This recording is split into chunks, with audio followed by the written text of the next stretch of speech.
Friends, welcome back to my channel. मैंने आप लोगों को लास्ट वीडियो में बता दिया था एनालिस्टिक टेबल।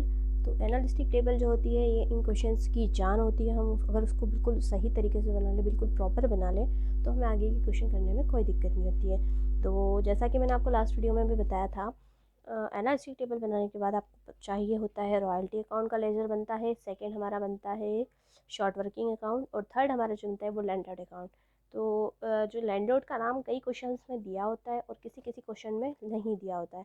जिस क्वेश्चन में अगर कुछ नाम दिया हो लैंडलॉर्ड का, जो भी पट्टे देने वाला है उसका अगर नाम दिया हो तो वो हम नाम मेंशन कर देते हैं। तो मैंने यहाँ पर क्वेश्चन को सॉल्व कर रखा हुआ है। मैं डायरेक्ट आप लोगों को सिर्फ समझा दूँगी, मतलब मैंने सॉल्व पहले से कर लिया क्योंकि लिखने में बहुत ज़्यादा टाइम वेस्ट होता है।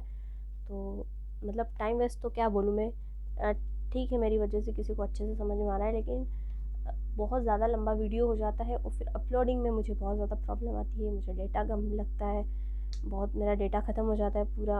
और कभी कभी तो वीडियो अपलोड नहीं हो पाती है, एडिटिंग में भी थोड़ा सा प्रॉब्लम होता है। इस सब चीज़ों को देखते हुए मैंने ये डिसीज़न लिया है कि मैं थोड़ा सा, अगर जो क्वेश्चन थोड़ा सा लॉन्ग हो रहा है उसको मैं आपको डायरेक्ट समझा दूँ। तो चलिए, मैंने आपको जैसा कि बताया था रॉयल्टी अकाउंट है। तो जो भी हमने एनालिस्टिक टेबल बनाई है, आपको वहाँ से देखिए, जैसे ये मेरे पास एनालिस्टिक टेबल है, तो यहाँ पर हमें एक तो हमें बनाना है रॉयल्टी अकाउंट बनाना है, और एक हमें बनाना है शॉर्ट वर्किंग अकाउंट, और एक हमें बनाना है लैंडलॉर्ड अकाउंट। ठीक है, ये तीन चीज़ें हमें यहाँ पर बनाना है। तो सबसे पहले हम रॉयल्टी अकाउंट बनाएंगे, शॉर्ट वर्किंग बनाएंगे, देन लैंडलॉर्ड अकाउंट बनाएंगे। तो जो रॉयल्टी अकाउंट बनता है, यहाँ से हमें रॉयल्टी उठा के टू लैंडलॉर्ड करके रॉयल्टी अकाउंट डेबिट साइड डालनी है, बाई P&L करके वही उसको जैसे कि जो भी होगी रॉयल्टी उसको बाई P&L अकाउंट करके लिख देने की है। ठीक है, इस तरह से हमें सारी 2017 तक करनी है। ये बन गया।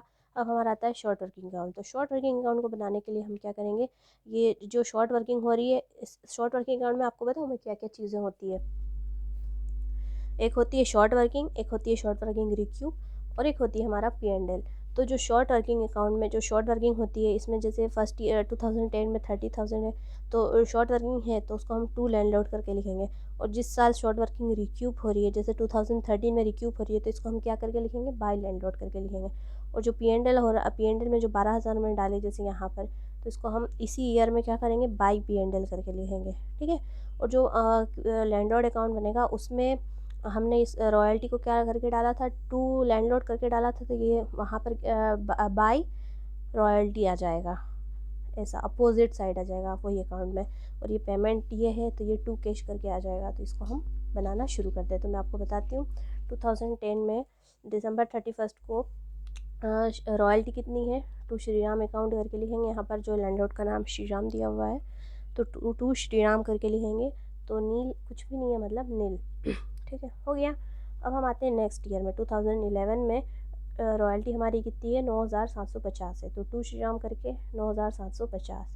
अब 2011 में इसको हम P&L में ट्रांसफ़र कर देंगे। 2012 में टू श्रीराम करके रॉयल्टी 27,750 बाई P&L अकाउंट 27,750। 2013 में to Shriram account to Shriram, और इसको हम कहाँ ट्रांसफ़र कर देंगे, P&L में उसी साल। फिर 2014 में, फिर 2015 में, इस तरह से हमने हर साल की जो रॉयल्टी है 2014 में 42,000 है, बाई P&L करके उसको हम 42,000 ट्रांसफ़र कर देंगे उधर। 2015 में हमारे पास रॉयल्टी कितनी है, टू श्रीराम अकाउंट करके 52,500, और 2015 में इसको P&L बाई P&L अकाउंट करके इसको ट्रांसफ़र कर देंगे। 2016 में to Shriram account to Shriram करके 28,500 रॉयल्टी है, तो बाई P&L करके 28,500 इसको ट्रांसफ़र कर देंगे। 2017 में टू श्रीराम 45,000 इसकी रॉयल्टी है, तो दिसंबर 31 को ही हम इसको बाई P&L में 45,000 करके ट्रांसफ़र कर देंगे। अब हम बनाते हैं शॉर्ट वर्किंग अकाउंट।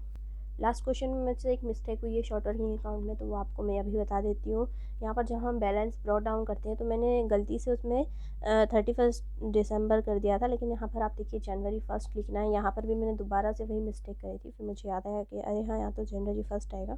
तो ये चीज़ का आप ख्याल रखें। मुझसे भी अगर कभी कभी कुछ गलती हो जाती है तो आप लोग बताएं, आप लोग भी थोड़ा सा ध्यान रखें इस चीज़ का।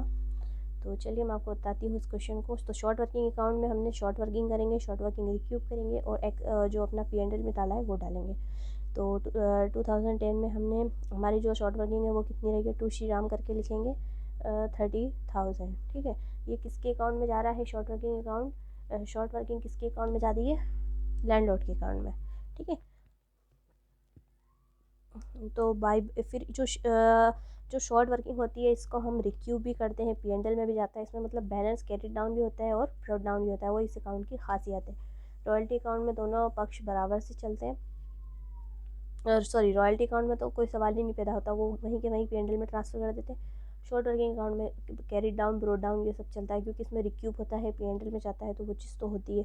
और लैंडलॉर्ड अकाउंट में आप देखोगे वहाँ पर भी balance carried down brought down नहीं होता है, वहाँ पर पूरा दोनों साइड जो है वो बैलेंस होकर चलती है। अगर बैलेंस होकर नहीं चले, अगर कुछ इसका मतलब ये है कि हमने कुछ मिस्टेक की है। ठीक है, तो मैं आपको बताती हूँ 2010 में कितनी शॉर्ट वर्किंग हुई थी, 30,000।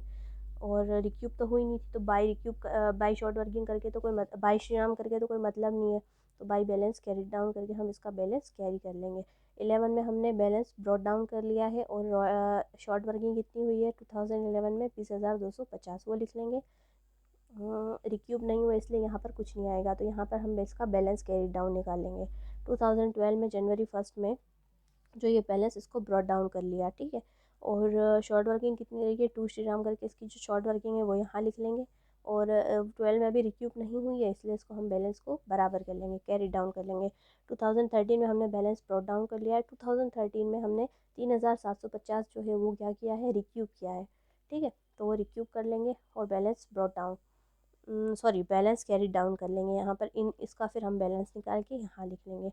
14 में हमने बैलेंस ब्रॉट डाउन कर लिया, और December 31 को हमने बाई श्री राम रिक्यूब कितना किया है, 12,000। ठीक है, और बाई बैलेंस कैरी डाउन मतलब ये सिर्फ हमने जो रिक्यूब किया है वो यहाँ लिखेंगे, और उसके अलावा फिर जो है जो भी हम बैलेंस बच रहा है उसको हम कैरी डाउन करके यहाँ लिख लेंगे, और फिर उसको वापस ब्रॉट डाउन कर लेंगे। और बाई श्री राम 22,500, ये क्या है, हमने रिक्यूब किया है, वो यहाँ पर बाई करके लिखेंगे। और जो हम शॉर्ट वर्किंग अकाउंट होता है, लघु कार्य की राशि उत्पन्न होती है, उसको हम 2 करके लिखते हैं। ठीक है, 2016 में हमने जो है बैलेंस कैरी डाउन कर लिया है, और 2016 में बाई P&L अकाउंट 12,000।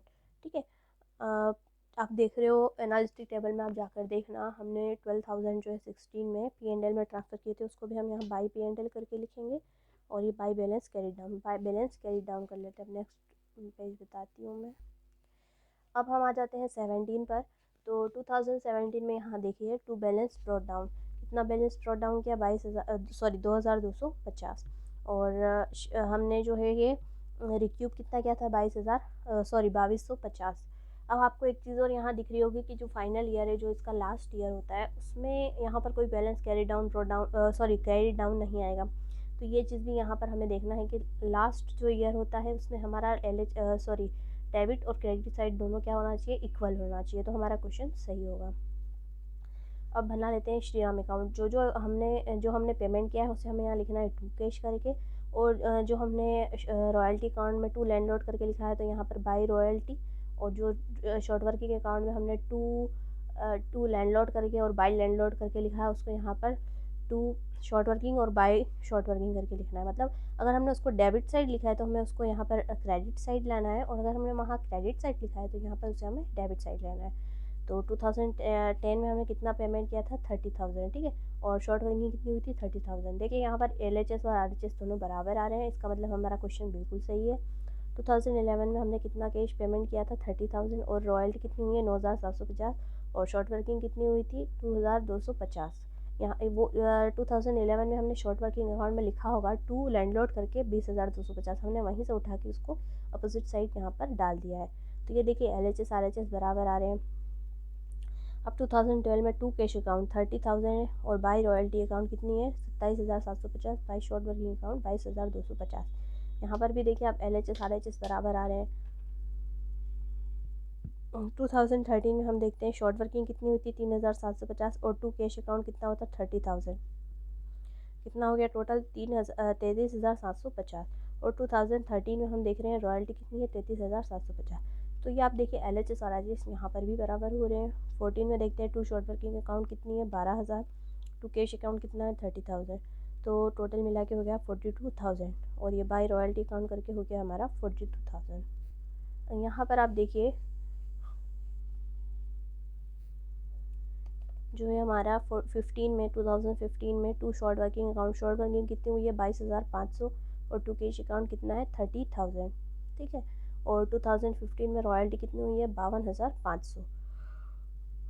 LHS और RHS दोनों बराबर है। 2016 में टू कैश अकाउंट कितना है 28,500 और रॉयल्टी 28,500 है, ये ऑटोमेटिकली LHS RHS बराबर हो गए। 2017 में कैश कितना हमने पेमेंट कितना हुआ था 45,000 और रॉयल्टी कितनी हुई है 45,000। ये देखिए LHS RHS ऑटोमेटिकली बराबर आ रहे हैं क्योंकि हमारी एनालिसिस टेबल है जो बिल्कुल सही बनी है। और मुझे उम्मीद है आप लोगों को मेरे पढ़ाने का तरीका पसंद आ रहा होगा, समझ में आ रहा होगा। फिर भी अगर कोई डाउट रहता है, कोई सजेशन रहता है तो आप मुझे कमेंट करके ज़रूर बताएं। Thanks for watching.